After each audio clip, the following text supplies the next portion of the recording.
జరగటం కంటే జరగకుండా జాగ్రత్త పడటం మంచిది.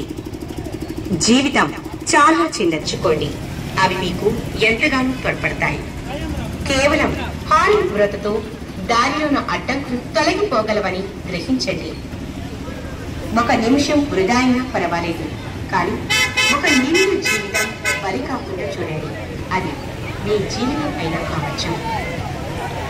మేధస్సుతో వాహనాన్ని నడపడానికి వేగానికి మరణానికి సంబంధం. ప్రమాదాలు వ్యక్తుల అజాగ్రత్తల వల్ల జరుగుతాయి. వారి వల్ల ఎన్నో కుటుంబాలు బజారు పాలవుతాయి.